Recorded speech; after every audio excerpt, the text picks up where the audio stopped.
momentul să dai skip la videoclip dacă vrei să dormi la noapte, dar hai totuși să vedem. Siri, e Momo adevărată? Din fericire, Momo este un personaj fictiv. Dar nu cumva să faci prostia să te uiți sub birou.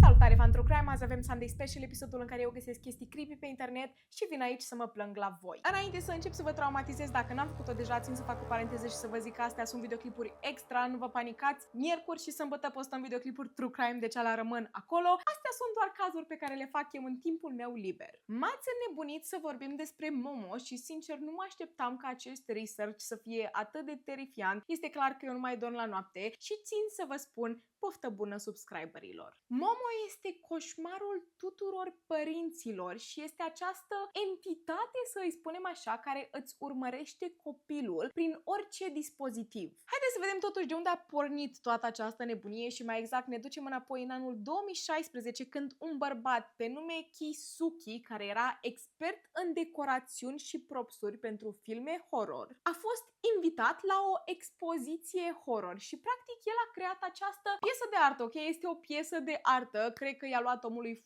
foarte mult timp să o creeze și inițial avea numele de Mother Bird, adică mama pasăre. Și practic este această legendă din cultura asiatică unde o femeie moare după ce naște un copil și practic ea se transformă într-o pasăre și continuă să își caute copilul și în teorie nu este atât de scary, ok? Este o poveste tristă, să spunem așa, dar asta a fost creația lui Keisuke și dacă mă întrebați pe mine, înspăimântătoare. El a vrut practic să captureze fața plină de tristețe și groaza a mamei pasăre pentru că și-a pierdut viața și copilul. Faza este că Keisuke al nostru voia pur și simplu să intre în această competiție, dar să își arate arta la această expoziție, să primească niște credite și, Doamne ajută, toată lumea pleacă acasă, toți suntem fericiți, nu? Problema este că în aceeași perioadă, în 2016, avem acel challenge cu acea bălenuță albăstrică, dacă țineți minte. Nu vreau să dezvolt prea mult pentru că am mai făcut un videoclip despre asta și a cam fost oprit și dat la o parte de YouTube pentru că știți voi despre ce este vorba, dar să vă zic așa, în mare parte este vorba de 50 de provocări nu tocmai etice și ultima provocare este să...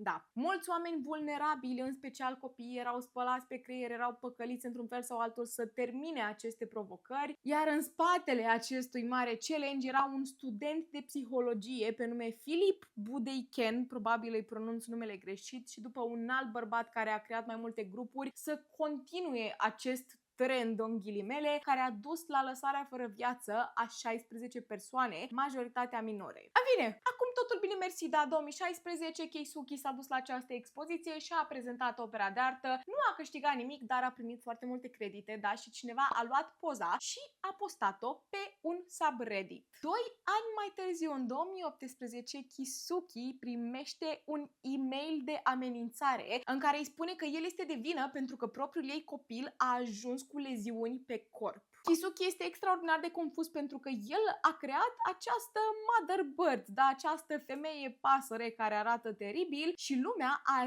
redenumit-o Momo, nu știe nimeni de unde a pornit toată treaba asta. Practic oamenii au luat poza de pe Reddit și au început să facă tot felul de postări și să inventeze tot felul de minciuni și să facă această povestioară creepypasta, să spunem așa, și pe lângă faptul că oamenii erau terorizați de fața lui Momo, era un fel de virus care apărea în mijlocul videoclipurilor destinate pentru copii. Efectiv, videoclipuri cu Peppa Pig, videoclipuri cu desene animate, în mijlocul videoclipurilor apărea această ființă, dacă o pot numi așa, și făcea copiii să își dea datele personale, să îi dea mesaj pe WhatsApp, să se înscrie pe diferite website-uri și efectiv să le ia datele ca după să îi sune pe WhatsApp cu camera. Încetul cu încetul, toate aceste persoane vulnerabile au început să primească poze foarte grafice grafice luate de pe dark web și grupuri foarte, foarte dubioase și persoana care se dădea drept Momo îndemna aceste persoane vulnerabile să trimită poze similare și când vă zic că aceste poze erau grafice, mă refer că unele persoane nu aveau mâini și picioare și nu pentru că au fost amputate la un spital. De acolo porneau mult mai multe provocări, printre care să își rănească animalele de companie, să își bage capul sub apă și să îl țină acolo foarte mult. Și mai era o altă provocare care se numea 3 AM, adică 3 dimineața, și la 3 fix, cei mici trebuiau să repete numele lui Momo de câteva ori și după ea apărea și le lua viața. Dacă nu ajungeai la această provocare, cel mai probabil ajungeai la provocarea de singur. Ați înțeles voi ideea, efectiv să îți iei viața. Și era să uit, în timp ce tu făceai lucrul ăsta, trebuia să te filmezi și să postezi pe social media după. Chestia asta n-am înțeles-o absolut deloc, pentru că dacă tu nu mai respiri, atunci cum poți să postezi pe social media? Dar cred că era mai mult pentru plăcerea lui Momo, care nu e Momo, obviously, sunt niște psihopați cu plăceri morbide care vor să manipuleze oameni vulnerabili pe internet și ca după poate să găsească părinții sau tutorele acest videoclip și să își dea seama ce au făcut și să fie din ce în ce mai îngroziți. Problema este că oamenii din social media, da, youtuberii, influencerii au început să posteze despre această situație și în loc să remedieze situația cum au încercat să o facă de fapt și să nu mai sperie copiii, au reușit să extindă acest trend pe platformele online. În august 2018 s-a făcut prima legătură între Momo și o fată de 12 ani din Buenos Aires, care ar fi vorbit zile bune cu Momo înainte să își ia viața. Deși nu s-a dovedit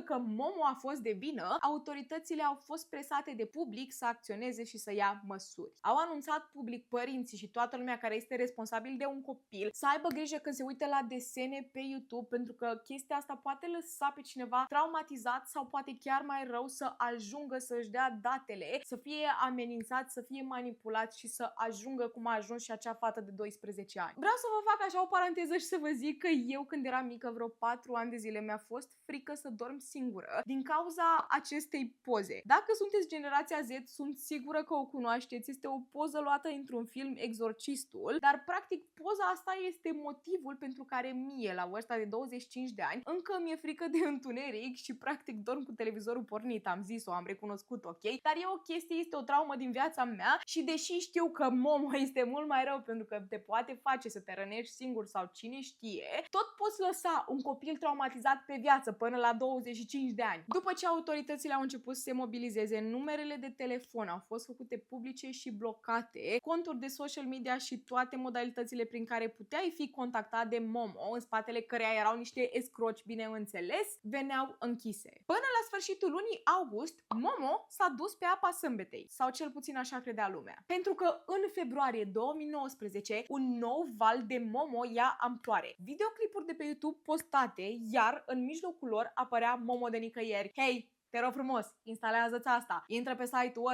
ăsta e numărul meu de WhatsApp, intră, trebuie să vorbim, trebuie să zic ceva, hai să fim prieteni și da, oamenii pun botul, nu mi-e cred, oamenii chiar pun botul și faza este că nici măcar nu era vina canalelor de YouTube, vorbim despre canalul oficial de la Peppa Pig, canalul oficial de la Fortnite, dacă există așa ceva și efectiv sunt chestii destinate pentru copii și acele canale veneau hackuite de acești escroci ca să manipuleze oameni vulnerabili și după în mijlocul acestor videoclipuri venea pusă Momo și cumva eu pot să cred chestia asta pentru că eu știu că din YouTube poți să editezi direct niște videoclipuri și efectiv să updatezi unele videoclipuri care sunt deja postate de foarte mult timp pe YouTube. Până și Kim Kardashian a avertizat părinții, a postat la ea pe Instagram să aibă grijă la ce se uită copiii lor și s-a și descoperit între timp un joc pe telefonul copiilor care arăta ca un joc cu mașini, dar în momentul în care intrai pe acea aplicație era de fapt o identitate falsă a acestei aplicații și înăuntru de fapt erau provocările lui Momo. Problema este că toate aceste aberații n-au fost niciodată confirmate. Da, avem Momo pe Creepypasta, da, avem Momo pe Reddit, Facebook, TikTok, unde vreți voi, dar n-a venit nimeni până acum cu un videoclip în față în mijlocul căruia să apară Momo. Toată chestia asta a fost practic telefonul fără fir. Oamenii de obicei tind să înflorească un lucru când îl aud. Tu îi spui lui tanti Măricica că te-ai zgăriat la mână și până ajunge la tanti Lenuța, ea crede că tu ai rămas cu mâna amputată. Ceva de genul s-a întâmplat. Până și YouTube a declarat că ei nu au găsit vreun videoclip de genul și a și declarat că toate videoclipurile postate de acum încolo, inclusiv ăsta pe care îl vedeți voi acum, vor fi demonetizate. Deci dacă vreți să interacționați cu videoclipul ăsta, m-ați ajutat foarte mult, ok?